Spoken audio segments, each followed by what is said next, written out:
O ka lai kumukahi ahiki ko mo lehulehu ana o ka lai lehua aloha mai. Ano ai kawilina me ke aloha e nā hoa a me nā kamaina me nā mamo o ka moku o mano ka lani po. Aloha mai o wau no o ka lani Kiocho no Hilo mai au. Aloha everyone, my name is Kalani Kiocho. I'm from Hilo, Hawaii. Moani and I would like to open up this public meeting with some protocol. Because even though this is a federal process and the administration is calling for these public meetings, this is Hawaii and this is how we do it. So the first oral tradition that we'd like to share is e ho mai. If you know it, please join us. This oral tradition talks about opening our hearts and minds to be able to receive the knowledge and the ike, the wisdom and understanding from each other and everything seen and unseen. The second oral tradition is called Oli Aloha, which describes the native forest to being similar to a house. And for myself, at least reminds us that for this night, we share this house together with Aloha. So with that, I'd also, seeing our Hawaiian flag, just want to remind us of our motto, which is Ua mau ke o ka aina I ka pono, the life of the land, the sovereignty of the land, that essence lives and thrives within everything and is perpetuated, continues, and again thrives in everything that is righteous. So ua mau ke o ka aina I ka pono. And please join along as we do e ho mai. Mahalo.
Good evening. First of all, mahalo to Moani and Kalani for that opening pule. My name is Alan Tom, and I can barely see you all, but welcome. I work for the National Oceanic and Atmospheric Administration. I'm the Regional Director for the Office of the National Marine Sanctuaries, and I represent one half of the other federal partner that oversees the current Papahanaumokuakea, and that is the U.S. Fish and Wildlife Service. Ms. Robin Thorson is here from Portland, Oregon. She's the regional director. As I said, they are the other half of the federal agencies that oversee Papahanaumokuakea. The third agency is the state of Hawaii. I would like to ask Robin to introduce herself and to say a few words. Thank you, Alan. Again, I'm Robin Thorson. The position I hold is Regional Director of the U.S. Fish and Wildlife Service. That's one of the bureaus within the Department of the Interior.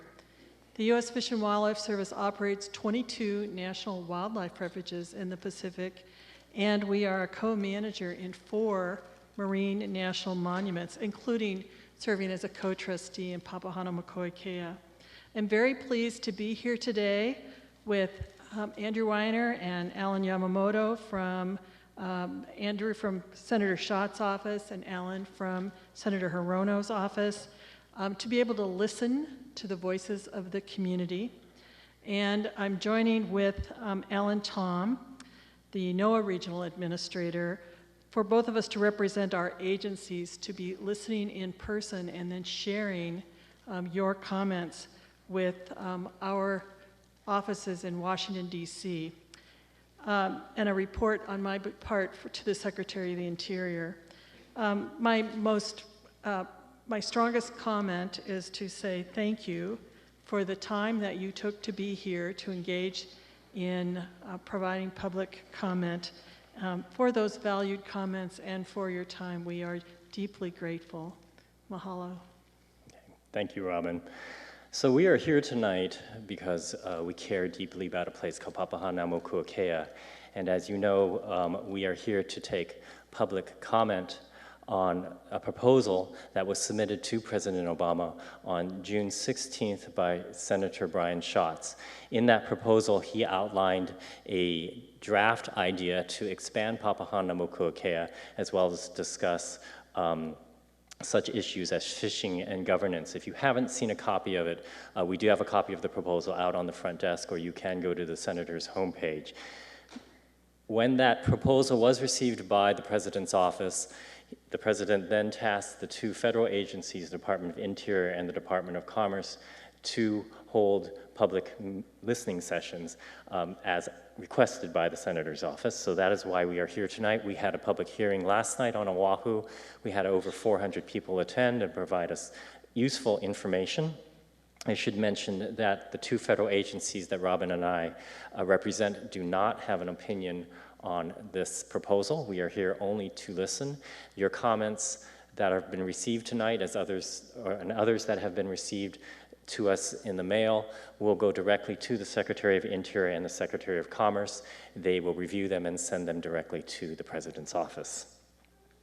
How are we going to do this tonight? So when you came into the auditorium, and I do want to pause and thank Kauai Community College for letting us use this excellent venue, and thank Dr. Cox as well for allowing us to be here.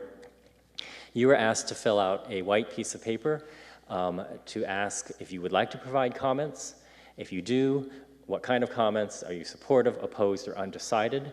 Those comments will then go into a bin that you see here on my right at the feet of Yumi and Matt Brown. From those bins, from the bin that says supportive, undecided, or opposed, we will pull names in a random fashion and ask you to come to one of the 2 microphones on either side of the auditorium, and we will allow you 2 minutes to provide testimony. And you will see, I believe Matt has little signs that he will hold up. Somebody will hold up signs that will let you know how much time you have. We request that you keep your testimony to 2 minutes. Certainly, once we get through all of the testimony, we want to be fair and allow everybody to speak. If people feel they need to speak more, they can sign up, and we can continue to 7 o'clock as it says on the schedule. I do ask that people testify use their 2 minutes as appropriate, and do not give your 2 minutes to the next person to allow them to testify for 4 minutes. The other thing I'd like to request is, I know that this is a very passionate issue for all of you, or you wouldn't have shown up tonight, and it's okay to attack ideas, but let's show aloha, as the Pule said, and try not to attack people. I believe this is videotaped, as always we have note takers in the audience. All of these will be sent to the President's office for their review. And we also ask you to speak directly into the microphone so that we can hear your comments directly. So I would also like to invite our 2 other guests that are sitting at the table with me to say a few words. Mr. Alan Yamamoto, the State Director for Senator Mazie Hirono's office, is here. Alan, would you like to say a few words? Oh, I'm sorry. Okay, so I went out of line. Mr. Andy Weiner, the Chief of Staff from Senator Brian Schatz's Washington, D.C. office, is on the right. And would you like to say anything, Brian? Andy?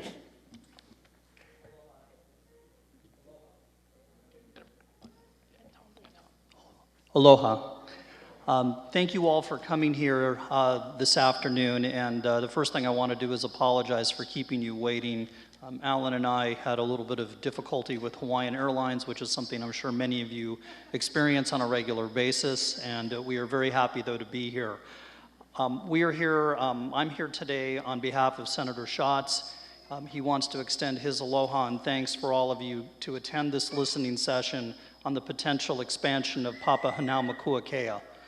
In June, as Alan Tom indicated, Senator Schatz sent a letter to President Obama proposing an expansion of Papahanaumokuakea.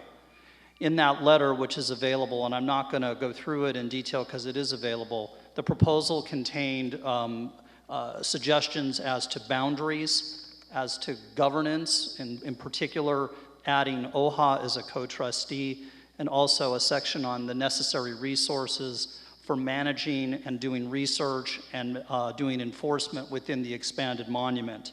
We sent the letter to President Obama.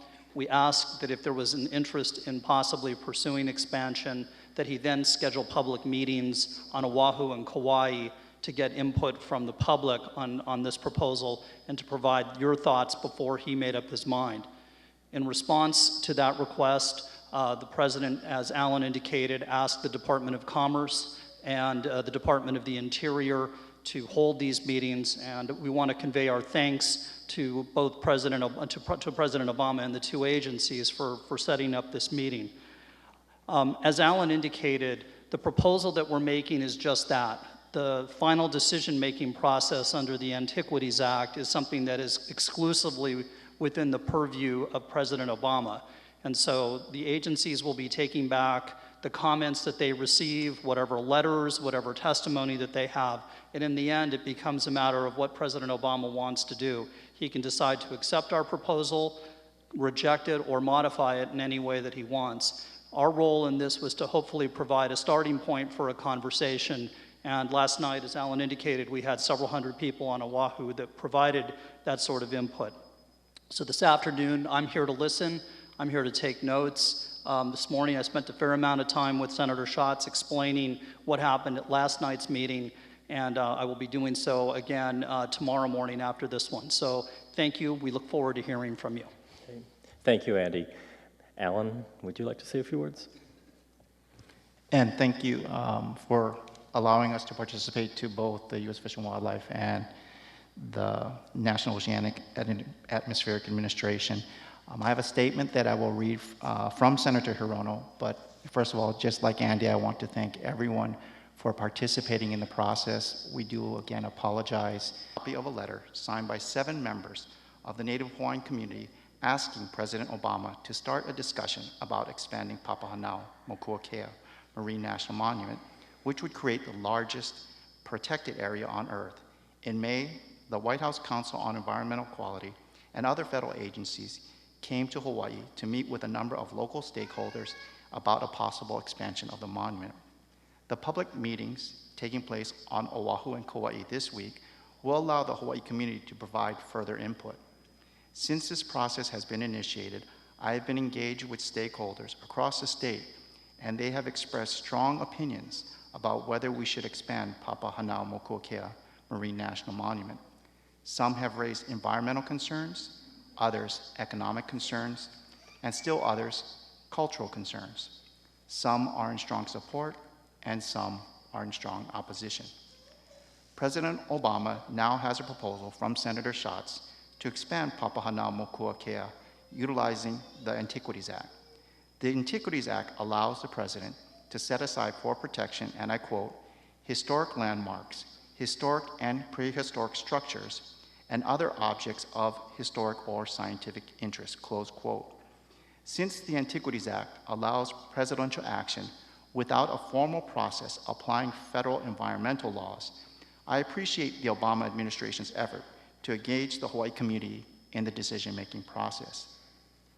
As recently as this week, the Senator spoke with the Managing Director of the Council on Environmental Quality, and they both agreed that listening to Hawaii's people through these public meetings is important. Both the Senator and the Managing Director agreed to connect again after the public meetings. The National Oceanic and Atmospheric Administration and the U.S. Fish and Wildlife Service will provide key input to the President on this decision. The administration's analysis should include projections regarding the management resources and tools that will be needed to effectively administer an expanded area, the technical and scientific benefits of such an expansion, and economic considerations.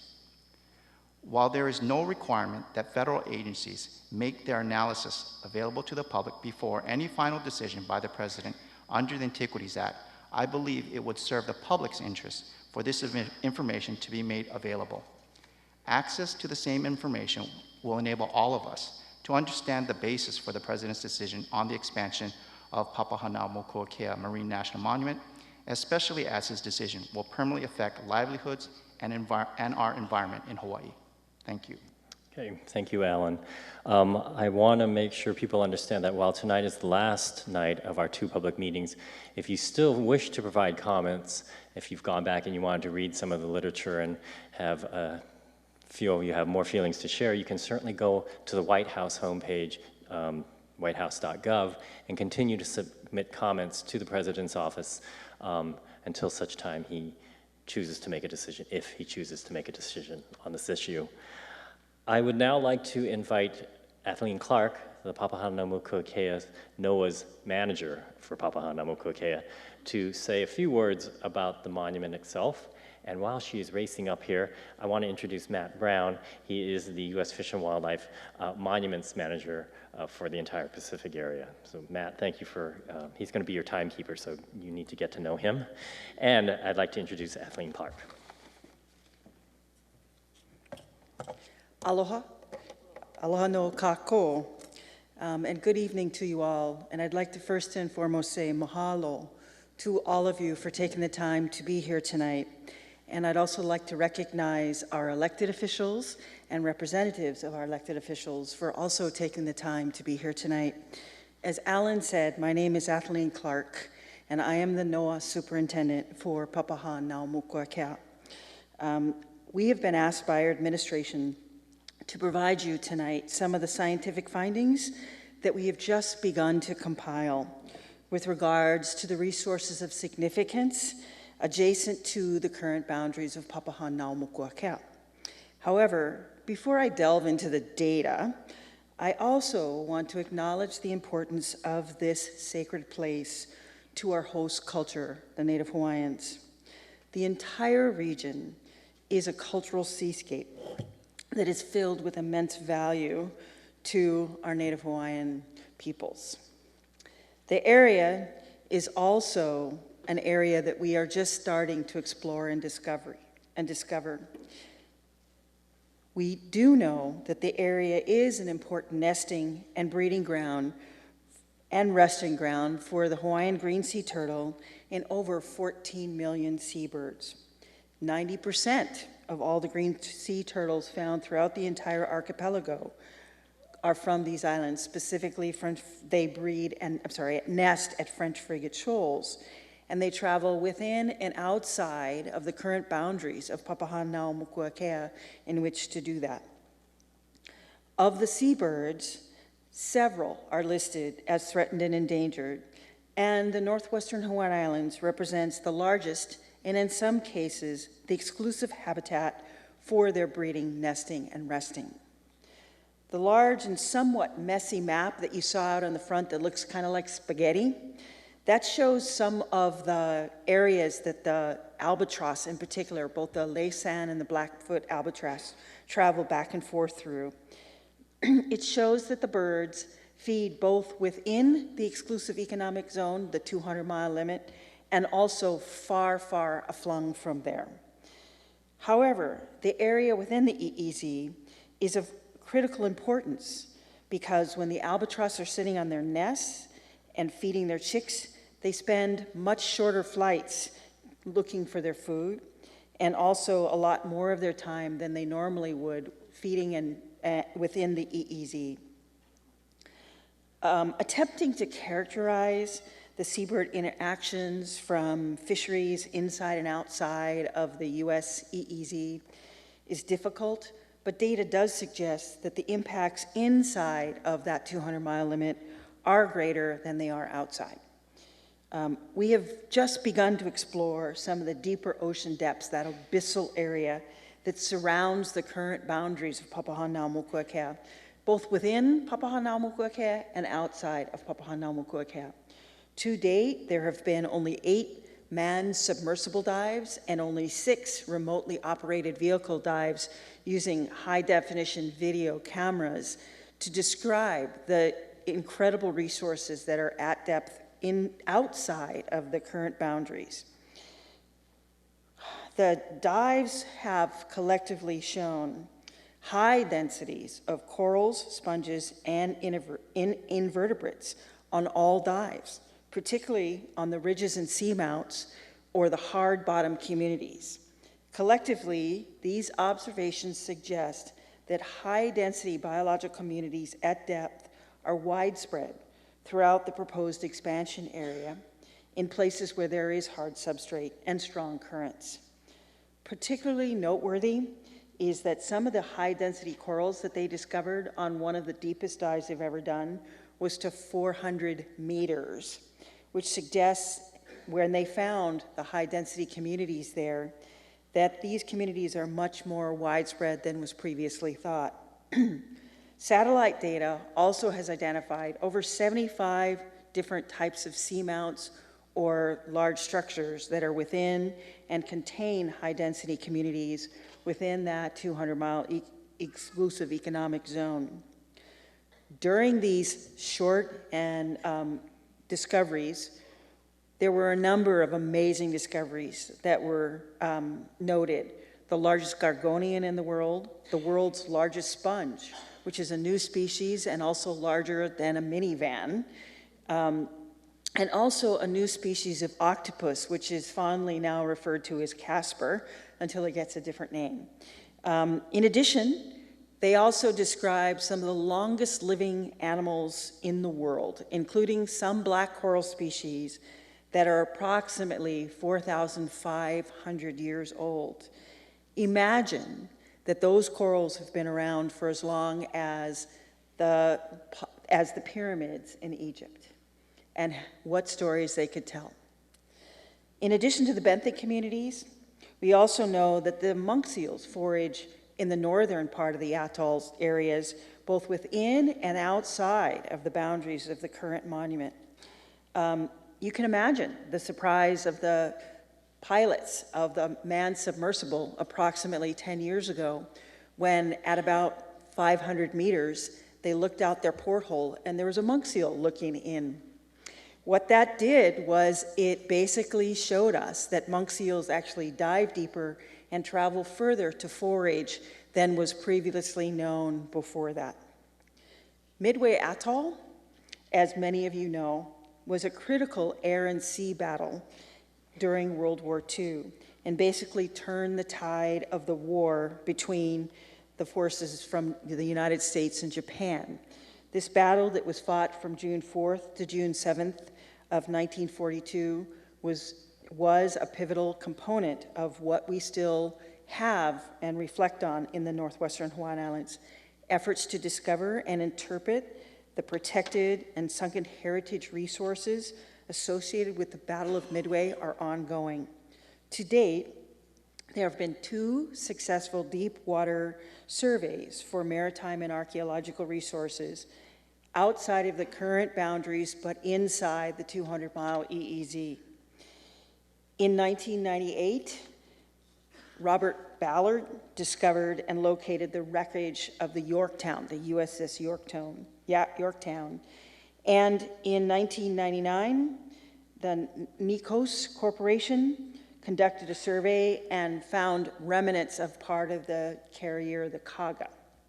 However, all told, there were 144 aircraft and 2 ships, including a carrier and a destroyer, that were lost by US forces during the battle, and 256 aircraft and 5 ships that were lost by the Japanese, including 4 carriers and a cruiser. We don't know where they all are, but there is pretty clear evidence that most of them are within the 200-mile exclusive economic zone. Our work to map and characterize this region is ongoing. As I said, we've only done just a minimal amount of looking and started to look at what's there.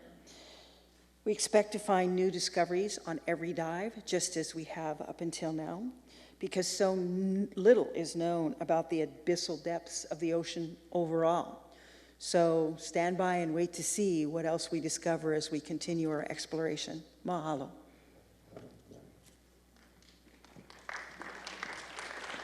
Okay, thank you, Kathleen.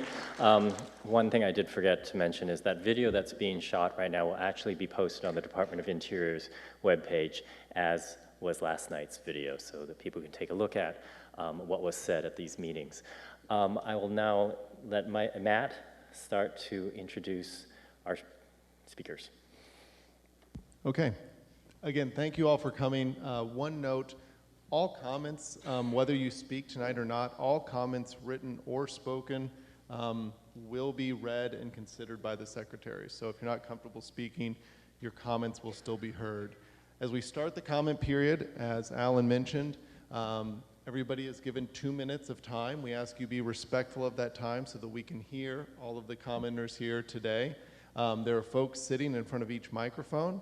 At 1 minute, you'll see a sign that very cleverly says 1 minute. That means you have 1 minute left to speak.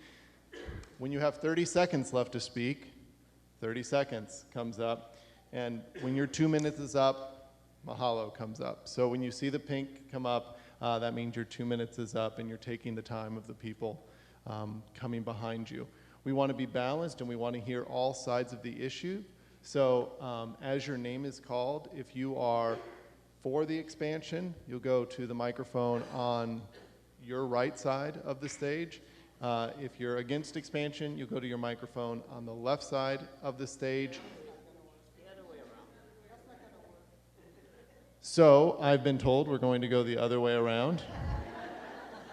We are interested in your comments and are nothing but flexible. So of course, what I meant to say was that if you are for, you will go to the microphones on the left side. And if you are against, you will go to the microphones on the right side. Please forgive my mistake. We're going to start tonight with Senate President Kochi, who has a few words.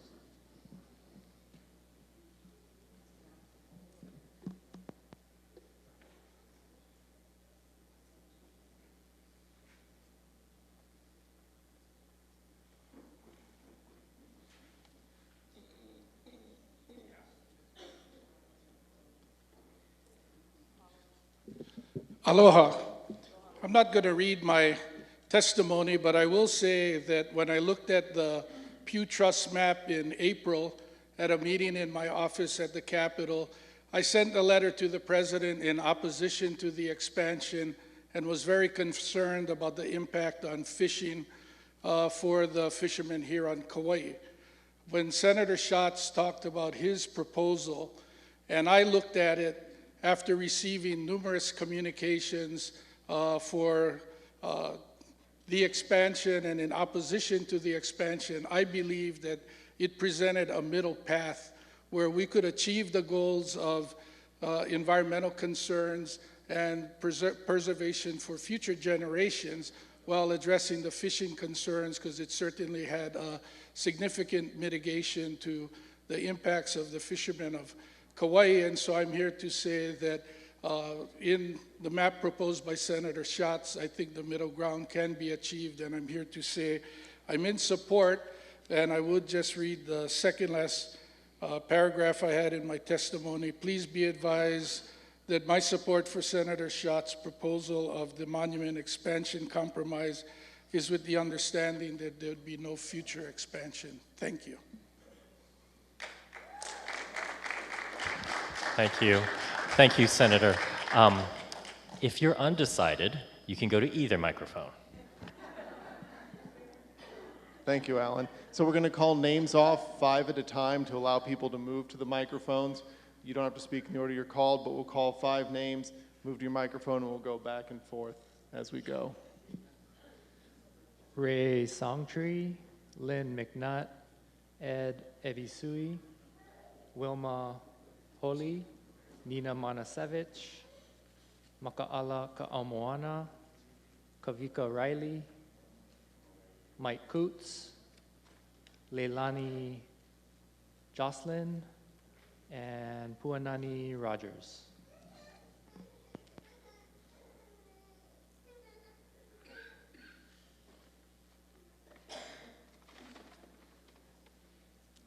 Hi, everyone. I could speak for a lot longer than 2 minutes. That'll come later. My viewpoint of this reserve is predicated on who presented it, which was in the Bush administration in 2000 and 2001. And the Bush administration was not sincere. And we know that when the day before 9/11, Donald Rumsfeld, who was Secretary of Defense, announced to the world that $2.3 trillion was missing from the Pentagon. And the next day, all 80 of the people auditing that missing money were killed at the Pentagon in an event that pilots for 9/11 Truth say could not possibly have happened the way we were told. And that was never looked at again. We have more examples of this, where Wesley Clark, who was a general of NATO in Europe, came out in 2007 and said that right after 9/11, he was told 7 countries were going to be taken out.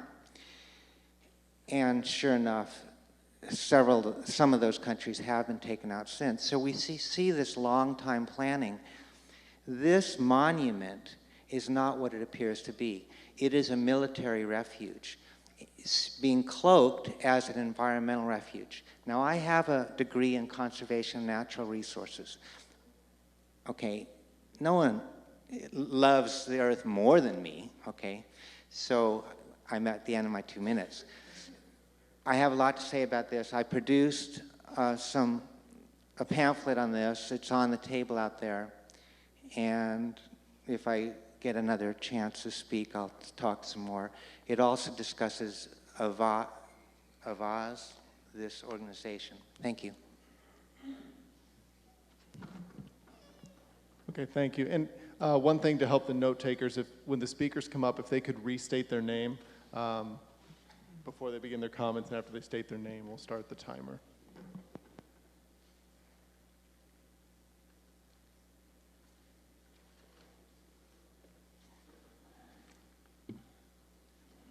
Aloha. My name is Mike Coots. I am a surfer, photographer, shark attack survivor, and strong advocate for the protection of sharks in a healthy marine ecosystem.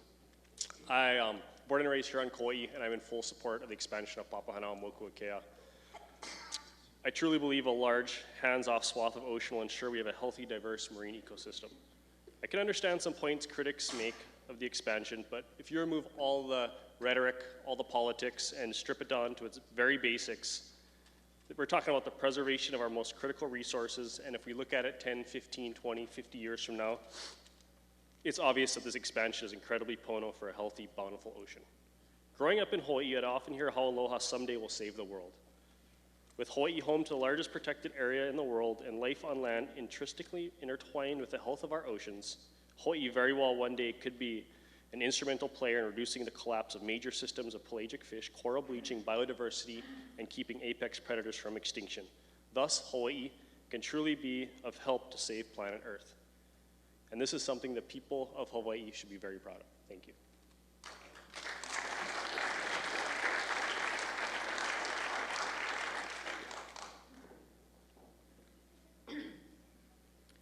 Aloha, my name is Lynn McNutt, and I'm a retired marine policy analyst and fisheries oceanographer. I'm adamantly opposed to the use of the Antiquities Act to resolve a scientific, social, economic, cultural issue like this.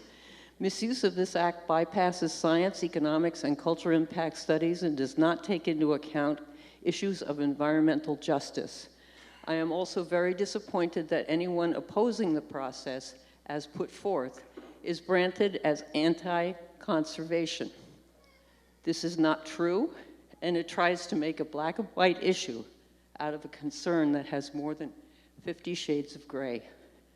The Antiquities Act was written in 1906 and intended to protect Native American artifacts and locations for land development. It does not include any public input process, and it's not intended to be used to close off more than half of the exclusive economic zone waters around Hawaii. We need to have a rational community discussion based on real observations and studies, and I appreciated the showing those, before we decide on a course of action. So I propose that if this is indeed a major environmental issue, and if the federal process is the one that you're selecting to use, then the agencies involved should conduct a complete study of the problem using the National Environmental Protection Act, NEPA, where environmental analyses or environmental impact statements are required by every federal agency intending to use the area, including the military. It also requires public input, socioeconomic analyses, cultural analyses, and environmental justice studies, and calls for the involvement from the start by affected regional, state, and local entities. Then a draft management plan and summary are brought to the public for discussion. All this must be done before a decision is made. So I oppose the use of the Antiquities Act. I am not anti-conservation, and I think you should consider NEPA. Thank you.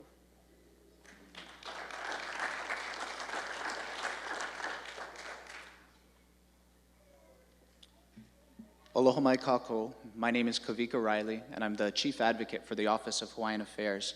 OHA has submitted detailed written comments, so my 2-minute remarks will just hit the highlights. First, I wanted to start by saying mahalo to the people of Kauai for allowing us to have this conversation here in your community. Also, mahalo to those of you who have taken time to be here and to comment and to listen as we have this important conversation, regardless of where you stand on the issue. Lastly, mahalo to NOAA and U.S. Fish and Wildlife, and also aloha to our Senate offices. Thank you for the opportunity to have these discussions. OHA was one of the several entities that urged that before the president make any final decision about the question of expansion, that there be face-to-face Hawaii-based meetings. So thank you for listening to that request. For nearly a decade, OHA has served on Papahanaumokuakea's Monument Management Board, advocating for Native Hawaiian rights and working to integrate Native Hawaiian culture into the management of that area. Our management program for Papahanaumokuakea falls under my department, so I've had the pleasure of learning about this sacred and important space through our management work for the last 3 years. On May 26th of this year, after full discussion and serious consideration, our Board of Trustees voted to adopt a position of conditional support for expansion of the monument. Our conditions are, first, that the federal government respond to OHA's nearly decade-old request to be added as a co-trustee. Second, that the entire area of expansion is noted for its cultural significance to Native Hawaiians. And lastly, assurances that there is no expansion of the monument towards the main Hawaiian waters. One of the areas that we thoroughly analyzed was the concern about potential federalizing of state waters, but we found clearly, as per the Submerged Lands Act of 1953, that all of the waters under consideration for expansion are already federal waters, so there's no concern about federalizing what is already under federal jurisdiction. Lastly, we want to urge that any expansion expressly acknowledge and protect existing Native Hawaiian rights. Expansion of the monument's boundaries is also an opportunity to expand the rights and opportunities of the Native Hawaiian people. We take great pride in the fact that in the 10 years that the Monument Management Board has been in existence, not a single Native Hawaiian who has applied for a cultural practices permit has ever been denied, but we believe that there's an opportunity to do more through this expansion for our environment, for our homeland, and for our indigenous people. We urge the President to do all of those things. Mahalo.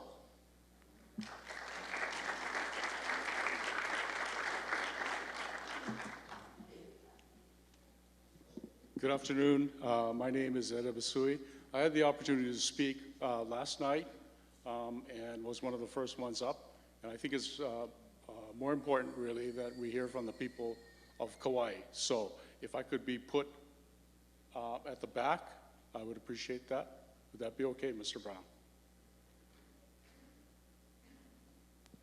Sure. Okay. Thank you.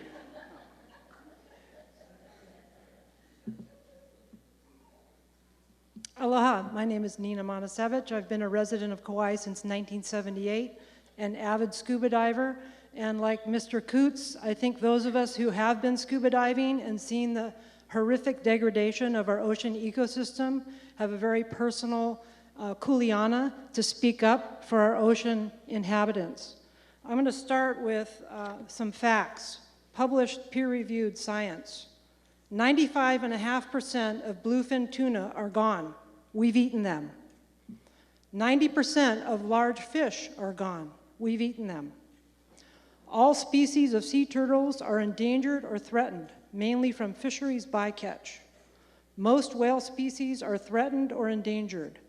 Fisheries entanglement from bycatch is the #1 cause of death for marine mammals, 650,000 annually. Fisheries bycatch is wiping out most sharks, which are a keystone species and are now one of the most threatened species in the ocean. Seabirds have declined by 70% since 1950, largely due to fisheries bycatch. Science shows that large-scale marine protected areas give fish, whales, dolphins, turtles, seabirds, and other species a place of shelter, a refuge nursery, which allows fish and a chance to reproduce, grow, and spread out to replenish surrounding areas. Effective marine reserves have twice as many large fish and 5 times as much fish biomass as unprotected areas. In short, our oceans are at a tipping point due to overconsumption. The only hope is marine protected areas, proven scientifically to establish healthy fisheries and ocean ecosystems. The ocean is literally our life support system. I just want to thank you all, especially the staff, for being here, for your time. Mahalo.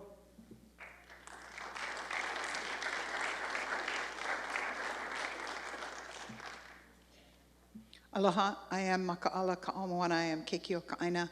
Mahalo to those of you who have traveled to come to Kauai. We truly appreciate this opportunity to be heard, the community that is closest to this proposal.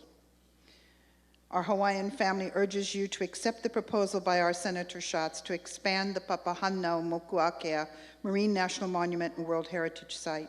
We are the people, the cultural constituents, and those with the connection and the most at stake of this place. Our ancestors lived there. Our stories tell of this place.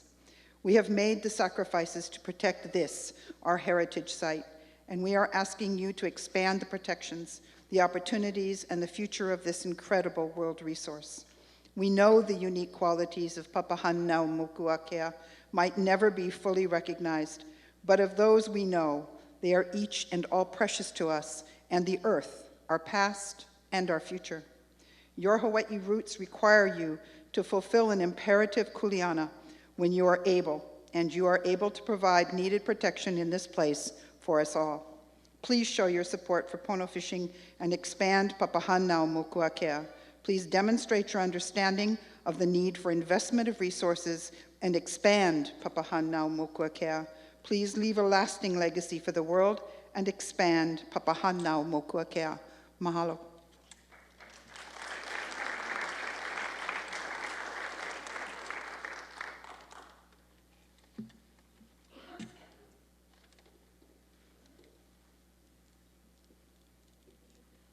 Just give me a minute until I get my flashlight on.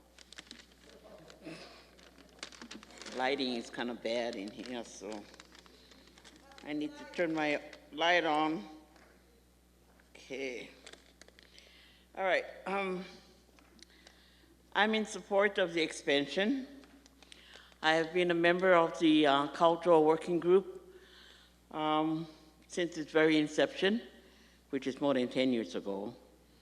And we've had many discussions with the scientific community, as well as other cultural practitioners, about the well-being and the welfare and the need for protecting Papahānaumoku Akea. We've also discussed the need to address the issues of longline fishing. And I guess that's what we're going to be focusing our comments on. I am in support of community-based fishing versus longline fishing. I'd like to also say that the Northwest Hawaiian Islands is sort of like a fishery of sorts. And every year and every time, we have our season where the fishes from the north find its way down into the waters surrounding Kauai, and we have the big ahi run, we have the big, runs of all sorts of fishes that come from down there, and they work their way down to the Hawaiian Islands. So there's a need to protect these kinds of fisheries that's up there so that we continue to have fishes that come closer to our islands. And I support our local fishermen who fish these waters and to provide food for our table versus longline fishermen. Thank you very much.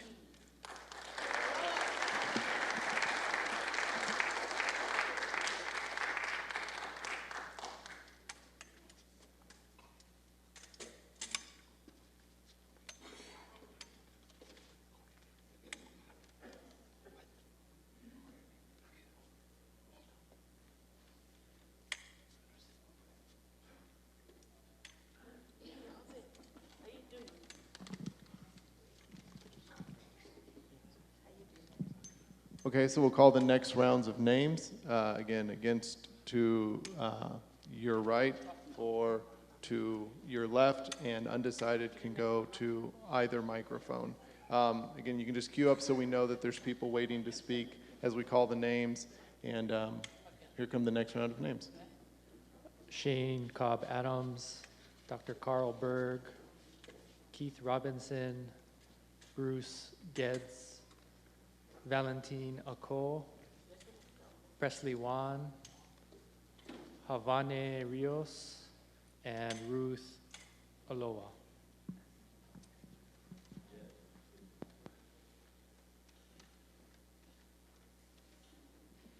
Evelina Maikako. I was one of the names that you called in the first round. My name is Puanani Rogers.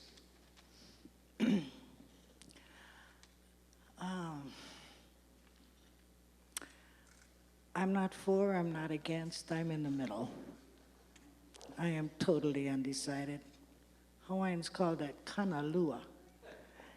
And the reason is because there's too many unanswered questions yet about who is going to do the protection, who's going to be the ones that will managing all of these things that we're saying we're going to do to preserve, protect.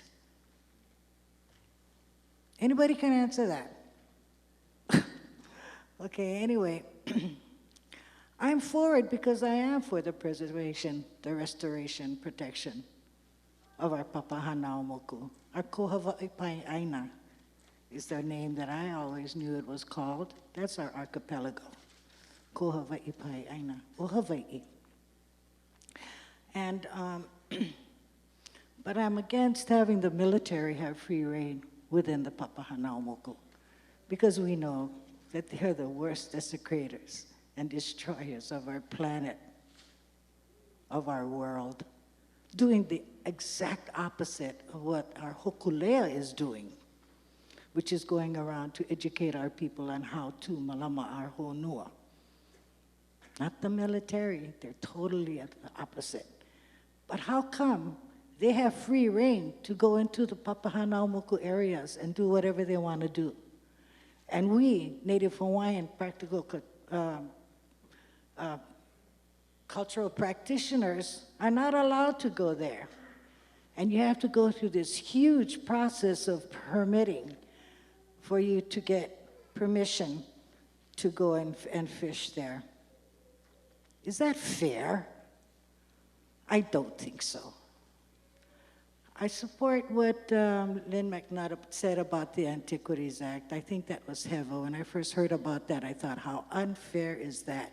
We have no say in what this is, which is the most important cultural thing for us, because it has something to do with our sustainability of our food resources, fish, limo, or any marine resources, or any marine animals that we have traditionally and customarily included in our diets, like the same way that our kupunas did many, many years ago. I am for it if it will be managed and decisions made about it by Native Hawaiian cultural practitioners. Who knows better how to take care of that place but our own people, because of the knowledge that we have had passed down to us generation to generation of how we malama our kai, our moana. So if that can be done, then go for it. I would like it to be run by the native people that know the place, not by federal government, federal agency, because this is the bugaboo, gang. They are stepping into a place that they do not have any jurisdiction. The United States of America is not my country. My country is the Kingdom of Hawaii. And that is all part of our nation, the archipelago. So it's under the jurisdiction of the Kingdom of Hawaii, which still exists today. I stand before you, ladies and gentlemen, as a sovereign Kanaka Oiwi person. I know I am sovereign. It is the truth, it is the fact, and no longer can anybody deny it or ignore it, especially the governments, the state government and the federal government. So, take that and put it in your pipe and smoke it. Because that's the truth. It is the truth. So please, don't rush into this, first of all. Too many unanswered questions. We don't know who's going to do what. How can they really assure me that it will be protected and that our native rights will be protected and that it would be run by people that know the place better than anybody else, the people that live here? I've heard that there are many marine reserves throughout the world, and the ones that have been successful were the ones that were managed by the people themselves, the local people themselves. Those were successful marine reserves. And I would like to see that happen with our Papahanaumoku, please. I rest my case. I am Kanalua. Mahalo.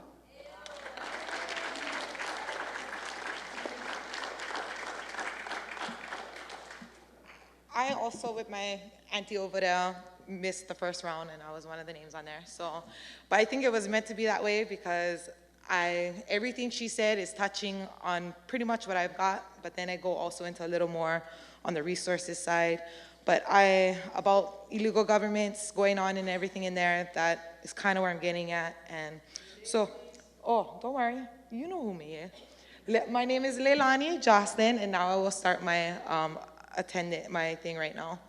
Okay, so inside onto our tonight, but if any of you have ever even been to Papahanaumoku, or has even been to a place as special as a place like that, There are more animals than there are people. Most of you guys have never even heard whales from the land. You probably think that's crazy. And just being in some place like that, I have been fortunate enough to, through Kanaloa, perhaps not been up that way because, I mean, to even get up there, you have to be either working for NOAA or working for a longliner or working for some sort of governments or getting access through them or being on a chartered boat getting up there. So what I want to get onto is that as a deep sea fisherman, paddler, sailor, I have learned to respect the ocean and its unknowns. The expansion of this area will allow future generations to enjoy resources that come from it, like big eye, yellowfin, onaga, mahi, ehu, limukohu, haukiuki, opehi, and whatnot. I am all for shutting down longline fishermen who are raping the oceans, catching thousands of pounds of bycatch that is being wasted and killing horrific deaths and struggles on long lines. I am a deep sea fisherwoman, and I've gone through areas right out here that has happened a lot. Since the first expansion, know from first-hand accounts that there's a lot of increased military presence, and I think with this expansion, there will be more accountability in what's happening there through RIMPAC and that kind of stuff, and that needs to be done. I do have a hard time with local fishermen. Local fishermen, commercial fishermen are to go through a grueling process of going online now, changing the ways, putting in what kind of fish they caught, how much it catches, and that kind of stuff. Small-time fishermen will not have access to this area. Longliners sell to the block, supporting national and internationally. And large hotels, fishermen, if we want to get onto a different industry besides tourism, our local fishermen sell to small-time restaurants, on the side of the road, to the people who eat it, like many of you in here. So that I have a hard time with, especially with the launch of canoes. That's going to be our training ground going up through there. And I want to make sure we have access. The 143 miles to Nihoa that we should be doing on a monthly basis. And I don't think we need to be filing permits to be able to do that kind of stuff when we want to bring our double hull sailing canoes. And then that's one of my big things. And then the governance bodies with Department of Commerce and Department of Interior and OHA. As awesome as many things OHA does, I do also get kind of questionable on who will be making those Native Hawaiian governance, like how Auntie was saying, like Native Hawaiians are the ones who this is our area and we should be the one governing it. But if too many of the wrong people in the wrong positions, and that's where I don't agree with, who are all illegally occupying this kingdom. And that's all I have to say. Mahalo.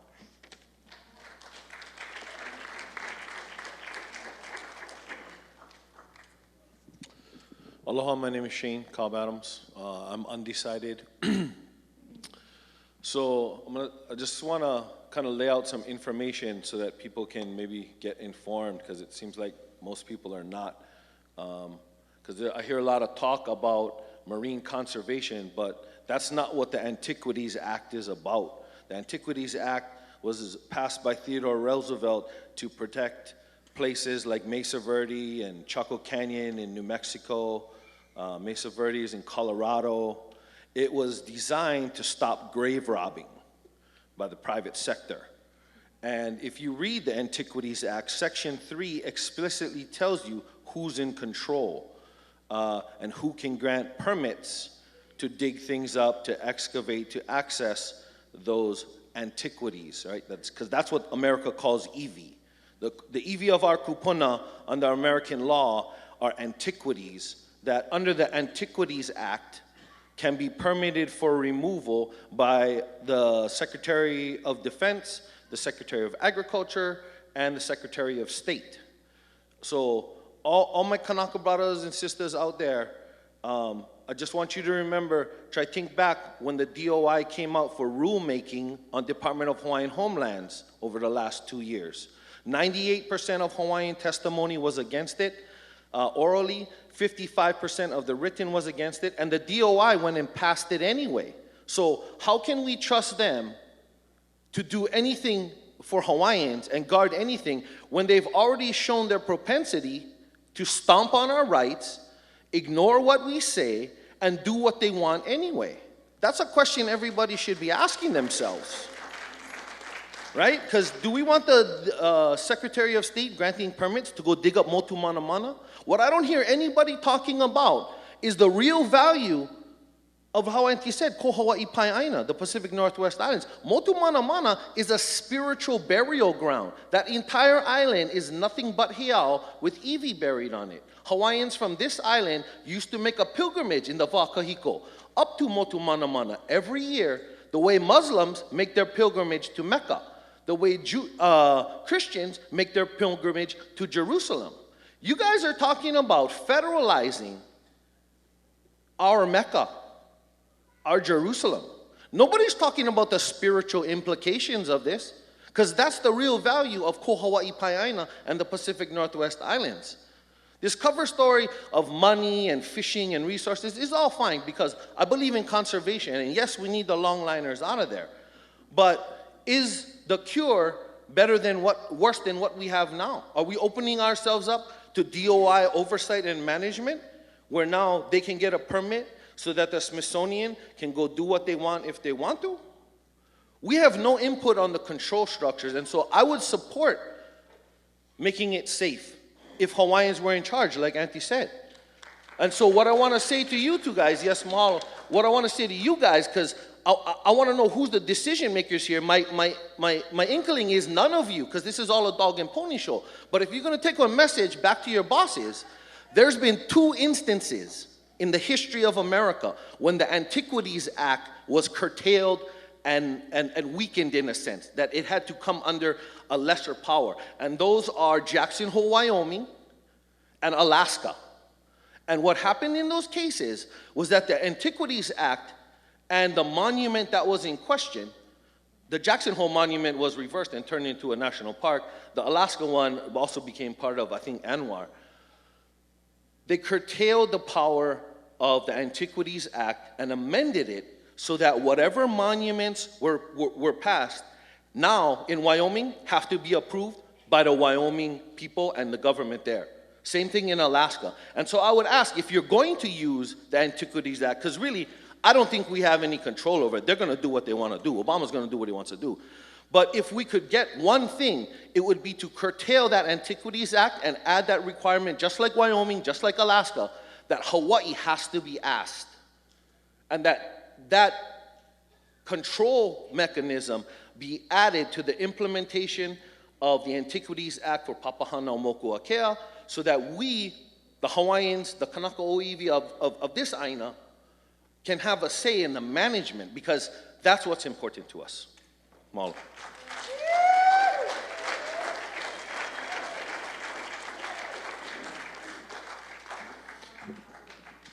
Aloha. My name is Dr. Carl Berg. I'm a marine biologist, been doing research in the marine field for 50 years, and have been living here on Kauai for 26. Following up on what was just said, I cannot support the use of the Antiquities Act for the assertion of the sovereignty of this area. As a marine biologist, I am totally in favor of there being some sort of conservation, and as my esteemed friend Lynn McNutt said earlier, I think that the EIS process, NEPA, must be addressed.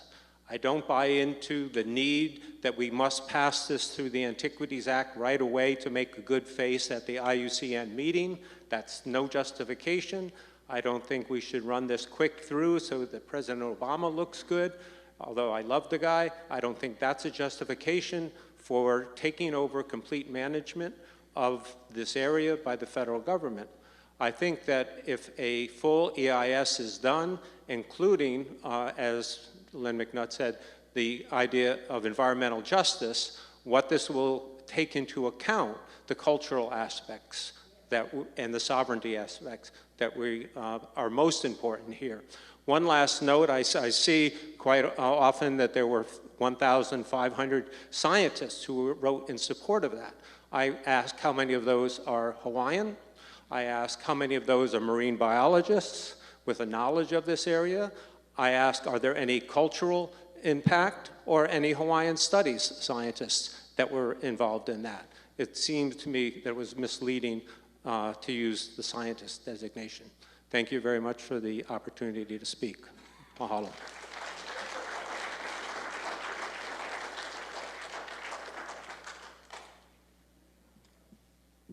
My name is Valentine Ako.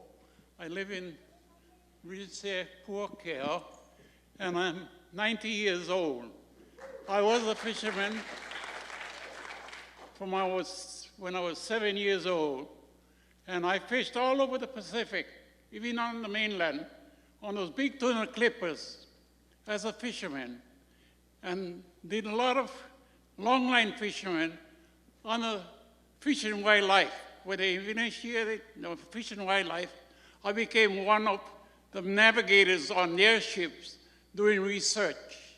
And my manawa to you people, that the Northwestern Hawaiian Islands should be expanded, because we natives are the original people of these islands, have been stepped on time and time again with land and the ocean. The ocean was our icebox. Prior to the Westerners come to Hawaii, our indigenous people nobody starved, because the ocean was our icebox. And now, for the love of money, that's what this fishermen, mainland fishermen, coming down and desecrating our aina. I'm not for it. Being a former commercial fisherman, we took what we needed and we left many of the ocean back so that our younger generation can continue to fish. So by manao to you folks, you guys can make a lot of laws, but can you fulfill those laws? I asked the Coast Guard several years ago under the Western Pacific Regional. They was the one that screwed up to make the seals come to Hawaii. There was a Norwegian couple who was fishing up there without permission from the US. They caught all those big lobsters, and then several years ago at Koloa, they came and they wanted 3/4 pound lobsters. And I was the only Hawaiian there that opposed. And you know what they told me? Brother, you're not the majority, we're going to give them. And that couple fished all that lobsters. That's why the seals is in Hawaii. So this is man-made blunders that the government has provided. So my manao, I want the Northwestern Hawaiian Islands to be expanded so that our younger generation will be able. And you know, just recently, a biologist caught a fish, and they said one of the rare fishes, they call them big fish.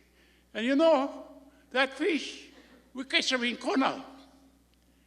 If you go down to 300 fathoms, you find it. And the Hawaiian name to that fish is A'ava. It has different colors.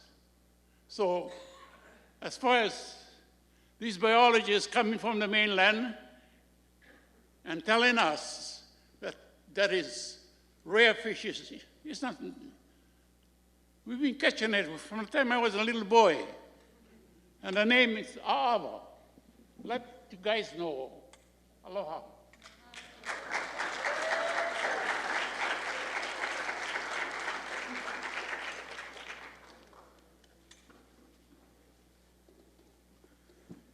Keith Robinson, speaking for the for Nihau Ranch. I was planning to be up in my endangered species wildlife reserve this afternoon, but thought it would be better for me to show up here and mention a few things. My family has been involved for about 150 years in a certain amount of Hawaiian cultural preservation. We have also been involved in a certain amount of environmental preservation with monk seals and in my own case with endangered Hawaiian plants and trees, which I was planning to plant this afternoon before I came here. Now, I'm not going to get into the cultural aspects of this. I'm not going to get into the endangered species or the biological aspects of this. I am, however, going to get into the historical and military aspects of this, national defense. My family was informed by the US military very secretly about the coming attack on Pearl Harbor 8 years before it happened. But in those days, it was not politically popular to be seen as a warmonger and to be secretly preparing for war. So we tried to prepare very secretly. The preparations on Niihau were finished in the summer of 1941, just about the time I was born. It took 8 years of preparation. Ultimately, the people who tried to prevent the attack on Pearl Harbor were unsuccessful. I'm just going to say this, that history seems to be repeating itself now, and Russia and China are becoming quite aggressive in the Western Pacific, just as Japan did beginning in 1931, 10 years before Pearl Harbor. China's again moving to, as we speak, is taking over reefs in the Philippines. Now, I don't want the Navy, I'm against the expansion of the reserve because I don't want environmentalists to be able to have another excuse to try to cripple Navy operations. We've had plenty of experience on our on Niihau, and the Navy has never caused any environmental problems. Thank you very much.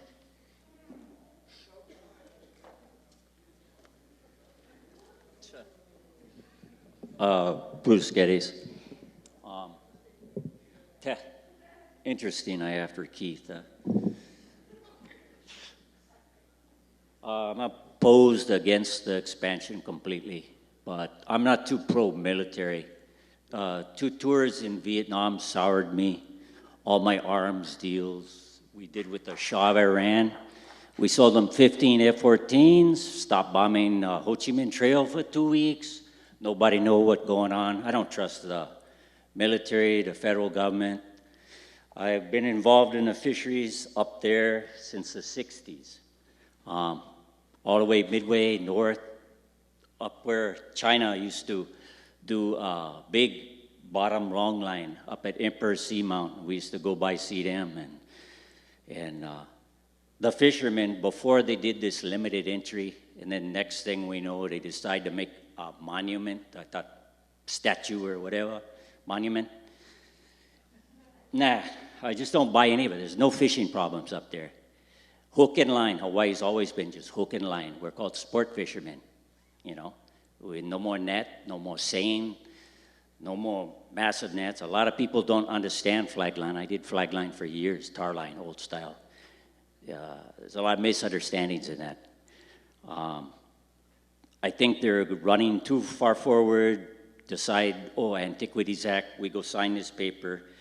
Nah. I remember one of my jobs, military, we strip millions of gallons of fuel over the side, and then rubbish plastic still goes over the side to this day. All ships operate that way to this day. You can go to any port, you won't see them pick up trash, you won't see tankers with all the sludge. You don't run anything through your filters or through your spinner to separate. Everything goes over the side first. I personally pump millions of gallons over the side, right out of Pearl Harbor, all the way to Gulf of Tonkin. And that's the way the military does it. So, sorry, Keith, you're wrong on that Navy part. You know, that was my job for the U.S. government, one of them. Besides Riverine and all the stupid 2 tours in Vietnam. Oh, I'm not proud of the military. Before my father passed away, he says, boy, what do you want me to do with all your Vietnam service medals and all your medals from Vietnam? I said, Dad, what I told you from the start, throw them in the trash. Throw them in the trash. That's what I think of my military service. Not proud, trash.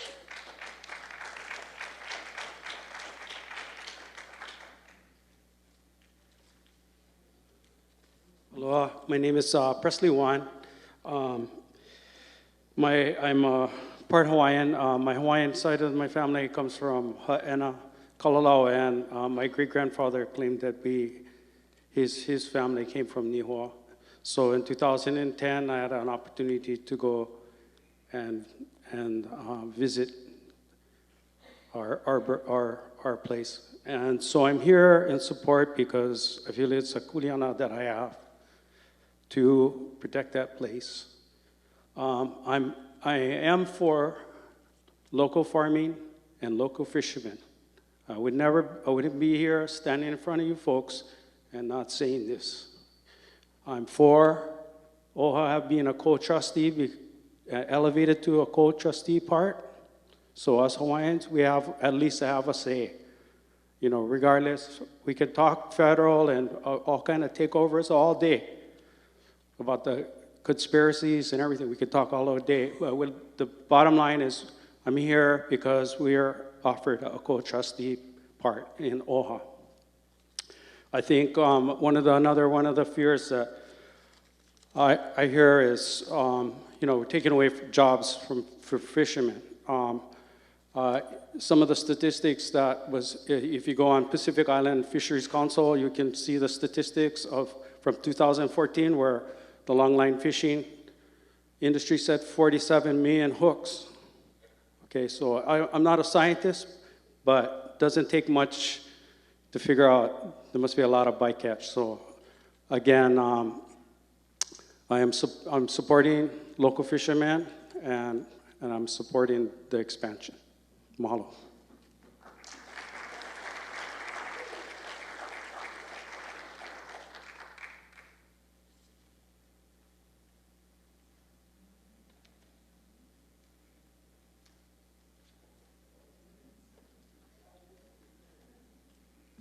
Aloha mai kākou. My name is Ruth Aloha, and I come to you from Hawaii Island. So greetings to Kauai, the community here, the Aina, the Vai, the Mauna that feeds you. Mahalo, mahalo, mahalo. I'm standing in support of the expansion because it'll stop the long line fishing and put limits on that and allow greater protection for moana, for kanaloa. So coming from Hawaii Island, I'm a mahi'ai, I'm a farmer, but I'm also a kia'i loko, which is a fish pond guardian. So my duty with the fish pond is to balance life forces, and that's one good thing that this can give us is it can help us to prevent further degradation of the environment by human impacts, which is a global issue that we need to tackle as a global community. And I think this can get us one step closer to protecting the ocean in the right way, the good way, the way that our kupuna would have wanted us to. With that said, as an archaeologist and an anthropologist, I also raise the concerns of others that were in this room that have spoken about management issues, access for Native Hawaiians. I work in partnership with the National Park Service, Kaloko Honokohau, a park established more than 40 years ago to serve the needs of Native Hawaiians. 40 years later, I'm coming through the door picking up plans by our kupuna, many of which have passed. So if this is to go through, OHA must become a co-trustee because it's not just with the NPS, it's with the federal agencies that are managing our Aina and our Kai. Native Hawaiians deserve a seat at decision-making tables. This is our Aina, this is our Kai. We should not just be consulted, we should have fair and equal say that's meaningful and impactful. But we also need to go a step further because a lot of our people don't trust OHA, and I don't either, but they're a step for us to get to these tables, to have our voices heard, but to talk to your culture advisors and get community people on these boards and give them decision-making power. Look to your fishers of Kauai and see if they can be kia'i, guardians of the sea. Give them the resources, pay them, allow them to get that kuleana back of protecting the ocean. And this is coming from my archaeology and anthropology degree, looking at policy. And a lot of times we pass these policies hoping that they're just gonna do the work. It doesn't get done on its own. And a lot of us in this room come in picking up the pieces, trying to put it back together. Mahalo nui for your time and for being here today.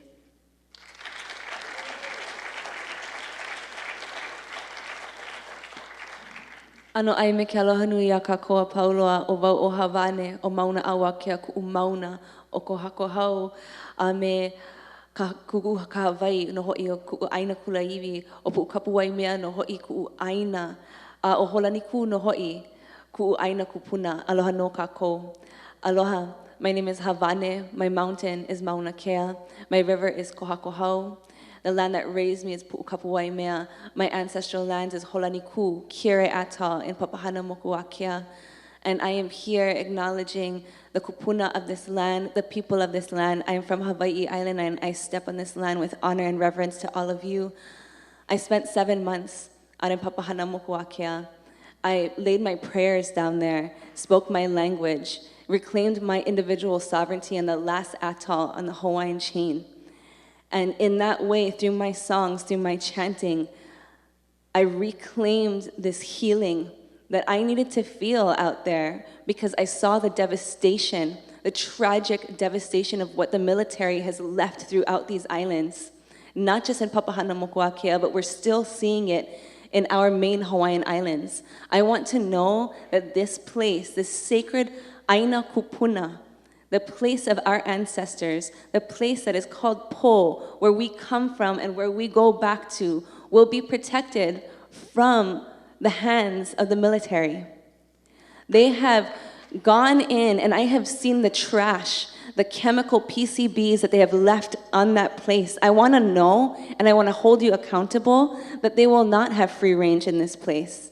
I support the healing, restoration, and protection of Papahānaumokuākea, but I do not condone the freedom that the military has in this area.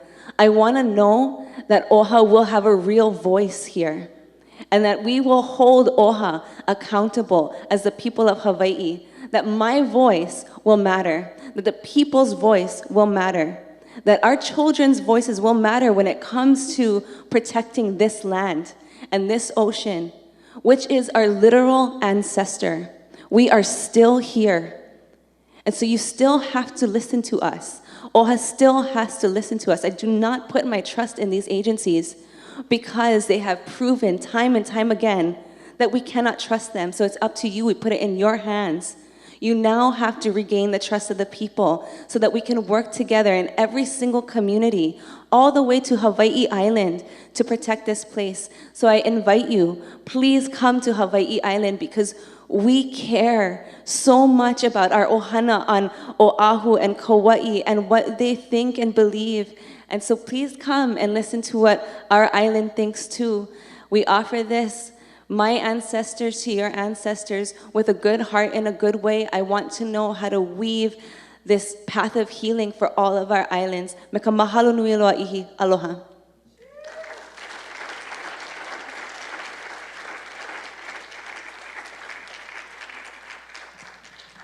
Okay, we'll call the next group of names.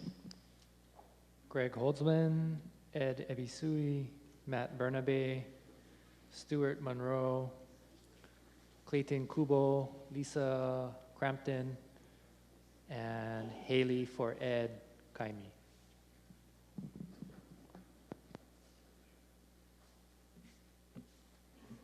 So my name is Greg Holzman. I'm a fisherman over here on Kauai. Been here 35 years, fished for 30 of them outside of Kauai, Niihau, Kahula. A lot of, it seems like this issue has become more and more about a popularity contest. And to me, I've been through a lot of different issues, fishing issues, dealing with the Magnuson-Stevenson Act, working with scientists, trying to find out more and more about our fisheries. And, we've accepted a lot of different things like quotas and bottom fish restricted areas and all kinds of different things that kind of start to take away our ability to make a living out in the ocean. And as we continue, we've gone through this National Marine Sanctuary. We've been through a lot of these different things. This stresses the fishermen out. They're constantly worrying about the fact, are we going to be able to get more safety equipment? Are we going to be able to fix our boats? are we going to be able to do the things that we need to do to safely do our jobs and to make enough money to feed our families. And, you know, we've got 140 longline vessels that are out there fishing in international waters and in our own EEZ. And what bothers me is the fact that the EEZ is our American right as an exclusive zone for our fisheries, and to have that all of a sudden chopped in half in our state that relies, being so isolated out in the middle of the Pacific Ocean, the most isolated landmass on Earth, to have that chopped in half with so many people needing this big eye tuna. If we take away the longliners, we're not going to have any big eye tuna. The small boat vessels don't catch this big eye tuna, the longliners do. We're not in any competition. I'm not in competition with the longliners. They have a completely different fishery than we do. And we don't know what's going to happen in the future. And I'm all for a legacy for President Obama, but I don't think this is a good legacy mission for him. He's an island boy, as they say. And when his kids are growing up and we find ourselves in dire need of protein and fish, I don't want him to regret it. So I would say, hold back, do your homework, find out what's really going on economically, socially. And as far as the Hawaiians go, they should have been part of this marine monument from day one. And we need to support them every way we can to get them access to this area and to allow them to fish and bring it back for subsistence for their families. That's what the Hawaiians are about. So, thank you very much.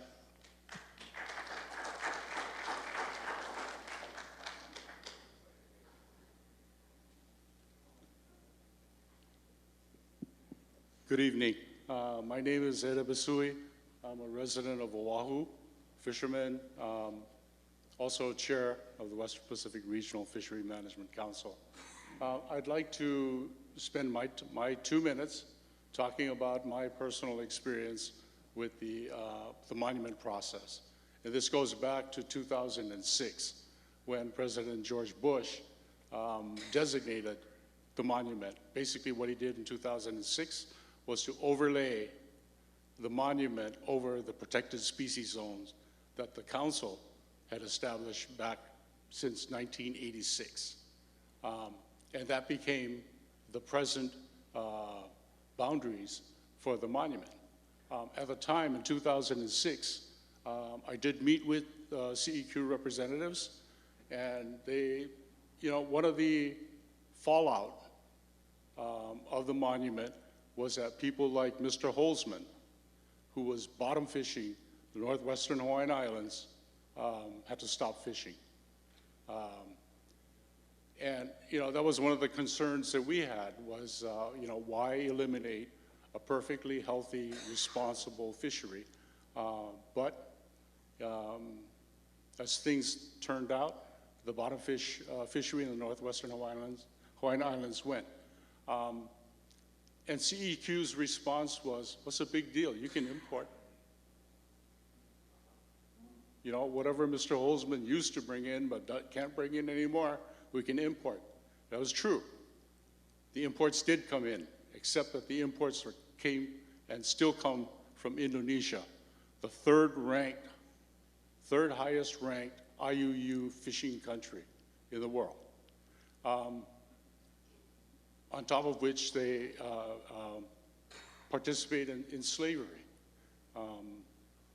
President Obama has established a special office in NOAA to combat seafood fraud and IUU fishing. By kicking out our own fishermen, our domestic fishermen from the area, we encourage imports. We encourage imports from IUU countries. Is that really what we want to do? Now, fast forward, 2016, we're talking about eliminating the longline fishery now from the entire EEZ. Guess where the shortfall is going to come from? Imports again. Imports are already here. Here's a photograph from our local Safeway on Oahu. This is gassed yellowfin steak, 12 bucks a pound. It's here. You got old, yucky fish that I wouldn't even feed to a cat being sold at $12 a pound. And by eliminating our long-line fishers from the Hawaii EEZ, we will be encouraging more IUU imports. As a country, the 94% of the seafood that's consumed domestically are imports. That gives you some idea of how much our fishermen are able to produce to fulfill our own domestic needs. I think we need to protect the fishermen. Thank you.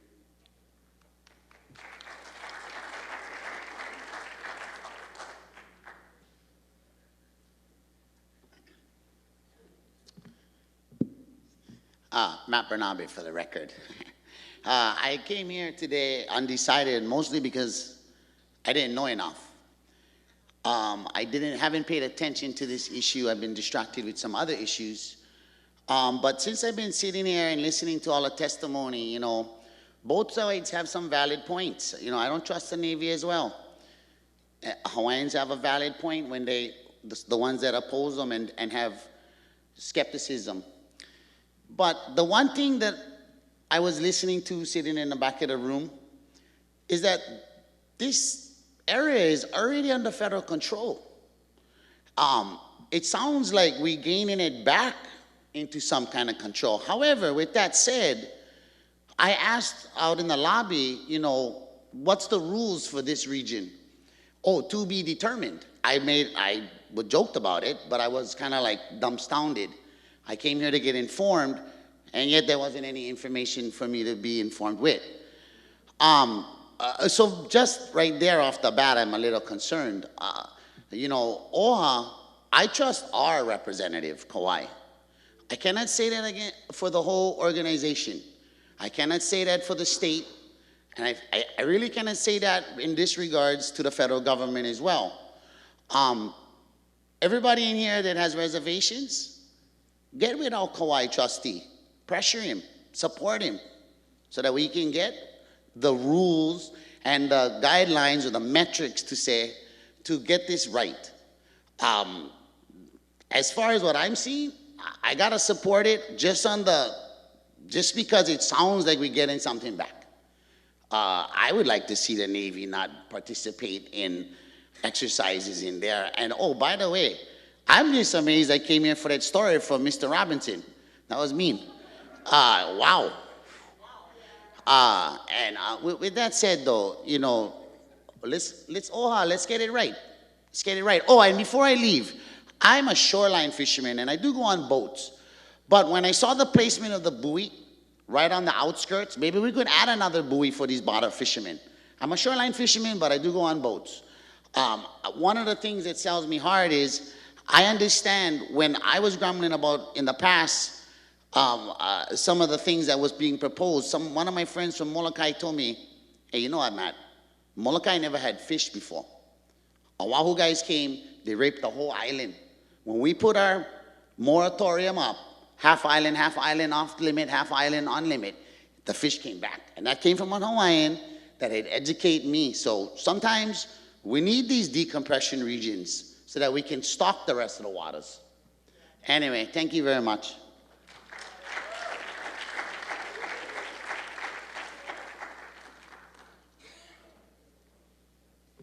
Aloha, hi, thank you all for being here. My name is Haley, and I'm supporting the Papahanaumokuakea expansion, expanding the protected environment, the ecosystems. I'm also a marine biologist, and I believe that it's important to preserve these undiscovered and remote areas, animals, plants, ecosystems, and also the seabirds that are on these islands. I also support the expansion of the cultural significance of these remote, beautiful areas. I also believe that the consciousness needs to be preserved. The knowledge systems in the Northwest Hawaiian Islands need to be preserved. I'm also here today. Uncle Ed Ki'iwi wants me to share with you that every Hawaiian is a konohiki until state can prove they are not, until genealogists prove they are not. Genealogists say every Hawaiian is konohiki, and the state has no right to interfere with konohiki rights. All state lands and parks are under the konohiki. Konohiki owns the mineral rights, and so with this expansion in this area, it'll help protect some of the minerals that are underwater where the mining wants to go. But we want to expand this protection so that the 50 miles can go out to 200 nautical miles. Also, the federal guys have to get permission from the Department of Defense in Section 106 in writing to say that there are no ancient areas such as fish ponds, hail, and underwater archaeological sites, etc. So the MAU is a memorandum, and this is a unity, and it makes Hawaiians equal to the Navy. The memorandum from the Office of the Undersecretary of Defense, signed March 23, 2011, on the directive type Memorandum 11-001, consultation with Native Hawaiian organizations, states, the DOD respects traditions and cultures of all Native people of the U.S. and recognizes the strong desire of Native Hawaiians to maintain their rich history and traditional, religious, and cultural importance to Native Hawaiian organization consistent with the law. So there's a consultation with Native Hawaiian organizations, and it's a policy developed in recognition of DOD's consultation responsibilities to Native Hawaiian organizations, which if this was expanded, then OHA would be part of the co-trustees, so we would be working more with it. And as required by federal law and regulation and policy, when there are DOD activities that may affect a property or place of traditional, religious, and cultural importance to Native Hawaiians, the Memorandum of Understanding among participating agencies of the Native Hawaiian Federal Interagency Working Group. This is to provide guidance and assist the federal agencies with their compliance activities that would be associated with, one, administration of federal programs that directly and or uniquely affect the Native Hawaiian community, and two, that they would have to have a consultation with Native Hawaiian organizations regarding the potential effects of federal programs and activities on Native Hawaiian organizations, resources, rights, or lands. The purpose of this memorandum is that federal agencies are required to consult with Native Hawaiian organizations before taking any action that may have the potential to significantly affect Native Hawaiian resources, rights, or lands. So he just also wishes to expand Papahanaumokuakea.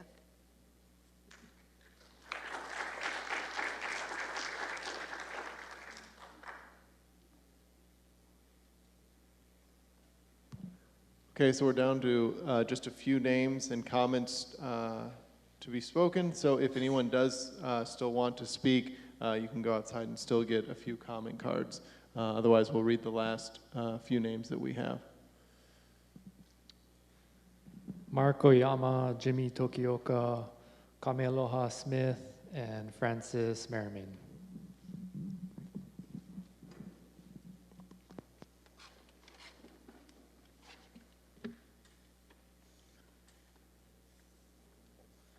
How's it going? Mahalo for coming and I guess hearing us out, yeah. Clayton Kubo, Waimea, Kauai. I come here and I stand before you guys from a fisherman's standpoint that the expansion, I can see there is going to be good for it versus not good. And as for the bottom fisheries on the Northwest Hawaiian Islands before, from what I understand, they was kind of paid out. Okay, so let's get that clear. And in the other sense that as for the buoys, the weather buoys, right on. So long the line stays at the 163 line coming out of Senator Schatz's office, I can support that. But if it gets any closer to the island of Kauai, I gotta disagree.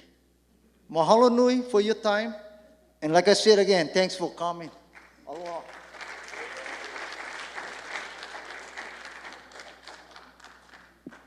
Hi, Mark Oyama. I'm like Antinani Rogers. I think we're rushing this a little bit too much. As you can see today, there's a lot of misinformation that's been said out here today, and all, myself personally and all of us, we need to be educated a lot more. For this to be pushed on us this fast, and I think the IUC conference is coming up next month in September, the IUCN conference, and I think that's kind of the push to get the proposal out to that. But the monument is there already, and I think people to understand that there is a monument. All the Northwest Hawaiian Island is there in the monument. It's already protected. We're not creating the monument now. It's already there. What we're adding is 50 miles off the shore of the monument, current monument, to 200 miles, which is open water, is ocean. That's what we're adding now to the monument, and that's the expansion. If you look at trying to get a permit to go there, if you're a Native Hawaiian, there's a permitting process, but it's very hard to get there. And I think Lynn mentioned that I think the past 10, 14 years, only 10 permits are allowed to get up there. And the permitting process is so hard to get, or just so hard to do. So in reality, how does it really help the Native Hawaiians if you cannot really get up there and take advantage of that? Unless you get the money to pay for the lawyers to help you get up there. There was a lot of bashing on the longline fisheries. The Hawaii longline fishing fleet is very, very highly regulated. They take 2% of the tuna in the whole Pacific Ocean right now. There's federal observers, so they're not able to kill all the sharks. They're not able to do all that stuff. There's federal observers on every single boat.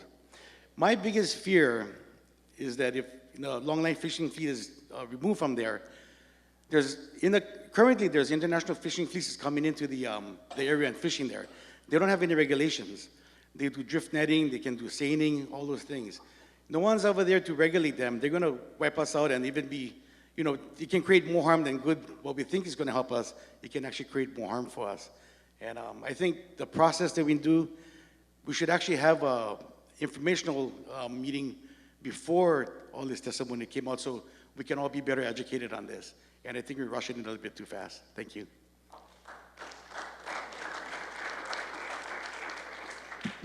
Hi, aloha mai kākoa pau. My name is Komealoha Hanohano Smith, and I'm from Anahola.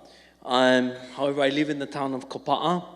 On my father's side, my family is from Kalalau Valley, Napali, Kauai, and I'm a Native Hawaiian educator in environmental studies. After much consideration, I believe that I don't have enough information to support expansion. I believe that more Hawaiians should be involved in resource management research and opportunities to visit Papahanaumoku. I also believe that OHA should be elevated as co-trustees in the current monument. Moreover, I believe on the Hawaiian side, the permitting process for cultural educational excursions should be more transparent, inclusive, and that would extend to the cultural working groups as well. When proponents of expansion came to do a presentation at the Kapa'a Library about 2 months ago, one of the issues they asked us to weigh in is about OHA and whether OHA should be elevated as a co-trustee.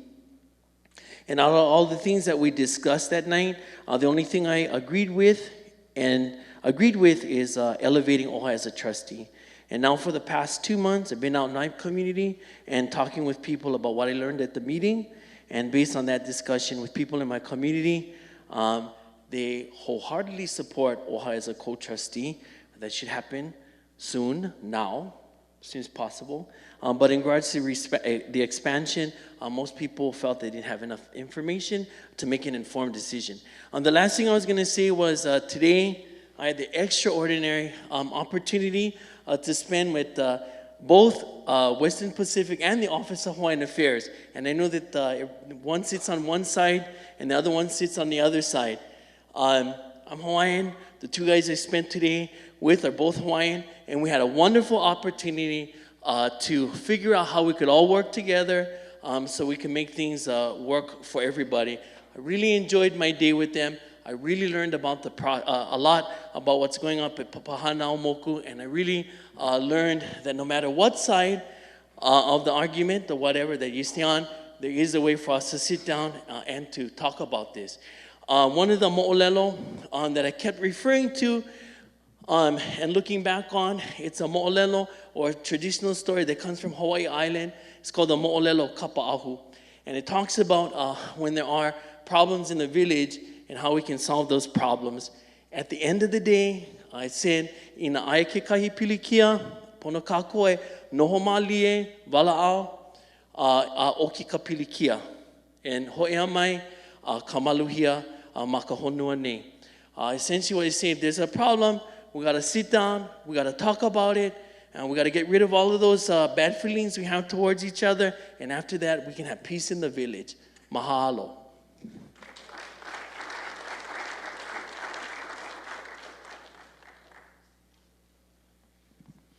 Hello, I'm Jimmy Tokioka. I just sat here and I listened to a lot of the testimony, and I think what's happening from everyone who is here is everybody's feeling like we need more information. And we've had discussions at the state capitol about this issue. For full disclosure, I was one of 30 people that signed the letter to our congressional delegation and to President Obama asking for more time to have discussion about what we're going to do with Papahānaumokuākea. I think if you can just imagine that the governor of the state of Hawaii had the authority to use something like the Antiquities Act and have two meetings, one here on Kauai and one on Oahu, and sign into law the expansion that is being discussed, I think people would be outraged if the governor had that power. So, there's many of us here who we want to see some type of an expansion. We want to see some type of compromise, but not ban everything that comes out of the monument. One of the things that was clear made by Auntie Nani and Mr. Cobb Adams is, if we're going to give it a Hawaiian name, then let's have Hawaiians sitting at the table. And I think that is overwhelmingly the message here tonight. So, I think that's very, very appropriate. As Chef Oyama said, and pretty much everything he said, I wanted to cover the same message. But one of the things that was left, I haven't heard yet, is if the long line fishermen are not able to catch the fish that they're catching now, the international fishermen, they're doing it now. And then we're going to have to buy fish from them and not the long line fishermen, because they have quotas, they have marks that they can't fish anymore.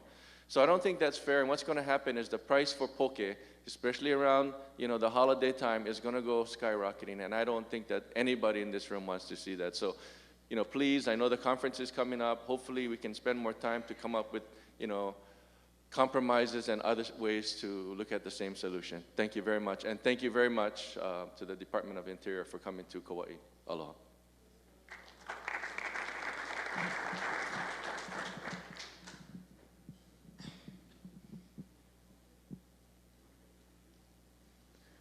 So we have, two more names to read, or maybe just one more.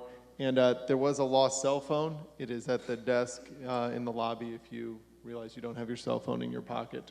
We'll go the names one more time, and then that should be it. So last call for Stuart Monroe, Lisa Crampton, Francis Merriman, and Hoku Cody.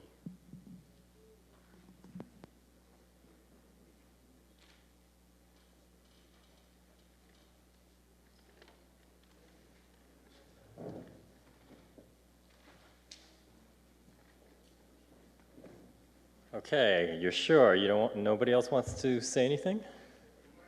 Okay. Well, then I'm going to turn it over to our panel and let them say a few words of their impressions of tonight. Oh, we have one more. Okay, I will wait.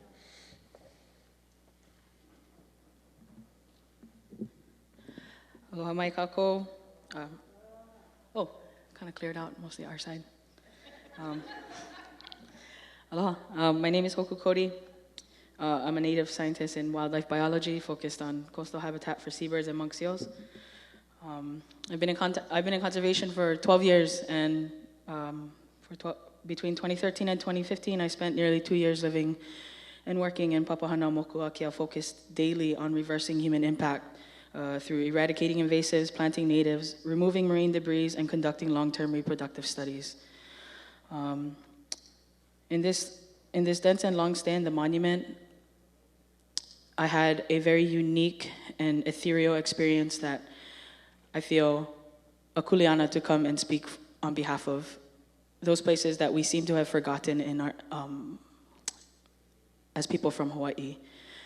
The biggest injustice I feel is that we have forgotten nearly 2/3 of our archipelago was such a sacred place that we are meant to pull from and feed from for generations before and after. As it's laid out, the biogeographical distribution of the Hawaiian Islands are laid out as a progression aging and succession. That succession is parallel to a trajectory that we as Kanaka strive to exude with age and wisdom. And Moku Moana being not just a burial ground, but one of the most sacred portals that we accrue power and knowledge from on the entire spectrum of our archipelago. The area we are asking to protect is a place that has always been known as our Aina Akua, or our godly realms. It's where we come from, it's where we provide, and a place we return to when we transition to our next life. A place we are never meant to live, but we are only meant to visit. We don't belong there, but we're so humbled for it to feed us. It's important that we remember this, and I'm unwavered in my position that as an Aina Akua, it has the potential to influence our quality of life. During my time there, I can't unsee what the industrialized systems and large-scale gathering practices have done onto our Aina Akua and ocean resources, practically erasing our memories and our relationship to these realms, and therefore our ability to seek the highest form of expressions in our mo'olelo, our practices, and our livelihood. The historical and environmental injustices and our continued degradation continue to erode our knowledge systems. Quite simply, we are ocean people. And when you protect the ocean, you protect our memories and our knowledge system, because that is also going extinct. Mahalo.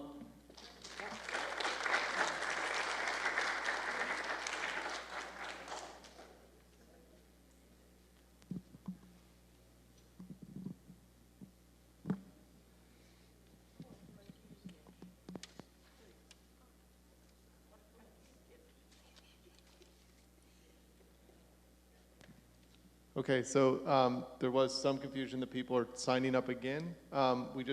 Everybody was given 2 minutes. We wanted to hear a comment. If you have additional information to provide, you can provide that in writing. And again, all comments written will be read and considered. So it's 2 minutes per individual. And then once we've reached the end, any additional comments individuals have, you can submit in writing, and those will be considered.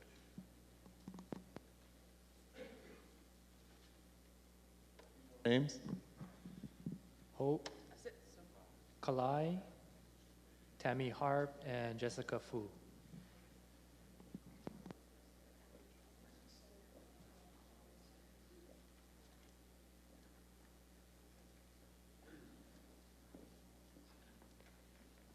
Aloha, Hope Kauai.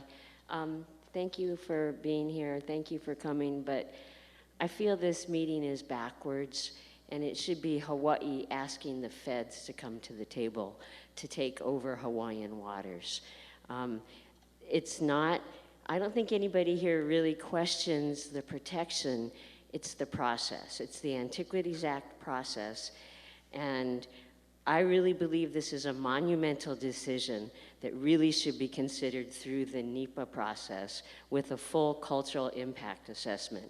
These are fishing people, and there were spiritual reasons to go to, especially Motu Mana Mana, and it hasn't even been discussed. It was taken in a swinging door antiquities action by President Bush, and I urge President Obama not to do the same thing. This refuge has been considered by scientists for decades, especially the past 10 years of monument history. And the expansion wasn't presented from the inside, from the scientists. It came from the politicians. And I just don't believe sacred and federal go in the same breath together. So I don't believe the process is the right way to take over Hawaiian waters that have great spiritual and cultural significance to the people here. Thank you for your time.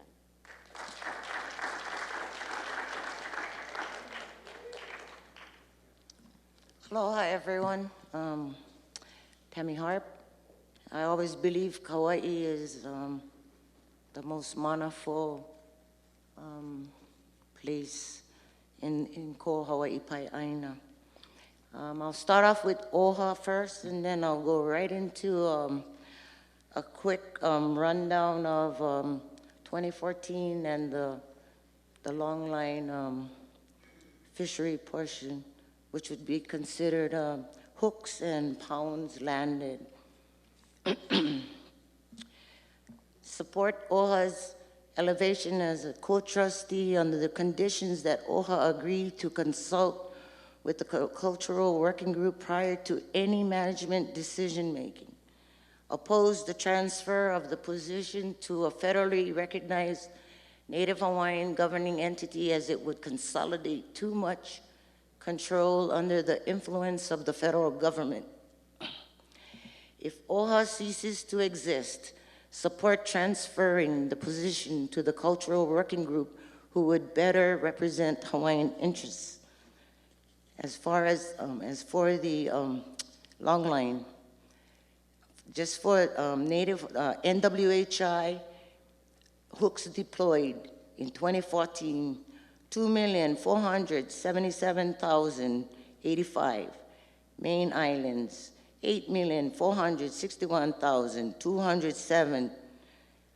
Outside the EEZ, 35,365,681 hooks deployed. Number of commercial fishermen in Hawaii in 2014, 3,930. Number of pounds landed, 34,147,622. Number of pounds landed by gear, long line, 27,327,330. So as we can see, the long line fishery is fishing more outside than they are inside. So the NWHI is under 3 million hooks deployed. The MHI, Main Hawaiian Islands, number of hooks deployed 2014, 8 million, under 9 million, and outside is under 36 million hooks deployed. So I think, and if you want more data stuff, then come see me and I'll give you the info to go look. But I don't think it's a sustainable industry.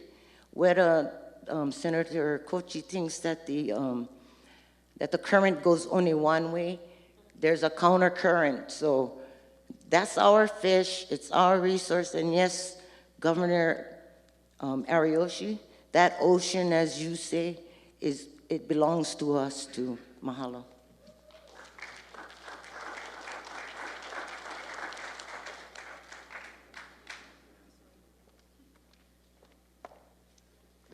Aloha mai kako. Thank you for coming to listen to our concerns and our ideas. Thank you again. My name is Jessica Fu, Ka'uio Nalani Fu. I come from Kauai, and so does my family. Both of my sides of my families that I live with and that I am are fishermen. So fishing on every level is highly political. With this expansion, which I am for, there are lots of things that I think we need to learn and share and talk about and work out. But I do feel that there is a need to protect our resources on a federal level, especially our waters. And there's so much going on a global level and so much depletion going on a global level that I really think that this expansion would help to preserve fish stock, to preserve all the ocean animals and their right to live in their home. But what I'm most pro for this expansion is the protection and elevation of Hawaiians and OHA, or another governing entity or another entity of Hawaiians, to be as co-trustees and have a seat alongside national officials in decision making, not only as an advisory committee below them that they listen to, but to actually have a seat across and make large decisions with national officials. That's one of my biggest concerns and my most, I guess it's my most, the thing at my forefront, basically, that I think for this expansion would be excellent. And also, I guess the protection and expansion in these waters is mostly to protect them from us, to make us more accountable on a local level, a global level, for our government to be more accountable for their actions, military actions that happen in these areas, and coming from a fishing family, my dad was a fisherman who didn't like to get paid for fishing, but loved it so much that he would do anything to go fishing. And he used to fish in the northwestern Hawaiian Islands with the Lanning family. And when the monument came, they had their permit to fish, bottom fish for a while, West Side family, and that was revoked. And I understand the hardship and the struggle that not fishing in a place where you belong, whether it's commercially or for your own sake of your soul, and that how that can affect you and your family. But if it's going to create more fish for your grandchildren and for everybody who's gonna have to live on this earth way down the line, maybe sometimes your sacrifice may make a difference. And so yeah, I'm for the expansion. I'm for elevating OHA's seat as a co-trustee. But there are a lot of unanswered questions as well, and I hope that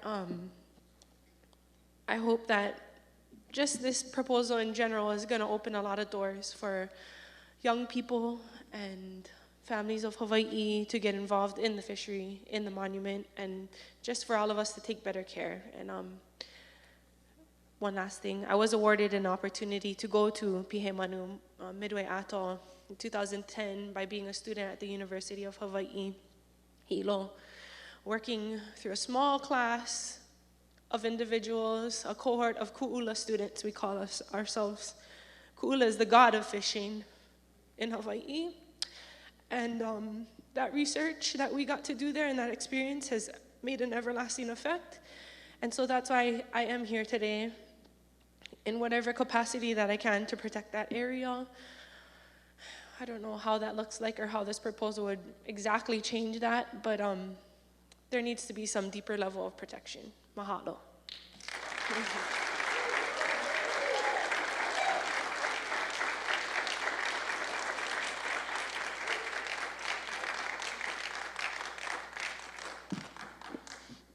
Hello. Sorry I didn't fill out a paper, but my name is Devin Silva from the west side of Kauai.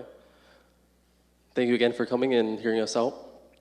So my dad's been a commercial fisherman for his whole life, and the way the monument is right now, the proposed expansion, is definitely, it's good. I think it's good for the fish and conservation to bring back the fish populations, and sure, longlining is a big issue. I think that's a whole issue for another day, but with the way the expansion lines are now, as long as it doesn't get any closer to Kauai, it's definitely something that the local commercial fishermen can work with and can help sustain the local fishermen's way of life and our local fish populations. And just thank you again for coming. Appreciate it.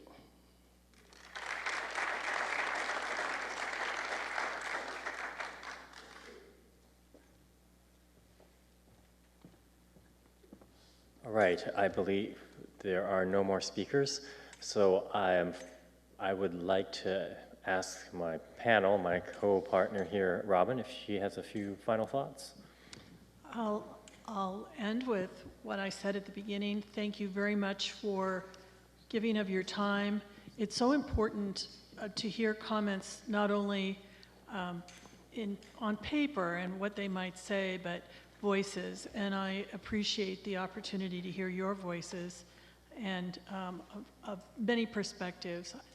Deeply appreciative of your time, your perspective, your thought, your passion, and thank you. Thank you, Robin. Andy? As Robin said, I will also want to reiterate that we appreciate everybody coming out here and sharing your feelings, your thoughts, your concerns about this proposal to expand. I look forward to seeing the written comments as well as the testimony that we heard today. There are a number of people that showed up today that I think raised some points that are worth taking a look at, and I'm looking forward to seeing the longer comments. But the fact that you took time, we really do appreciate it. I also want to thank NOAA and Fish and Wildlife Service for organizing this tonight. all of the people that took time out to make this happen.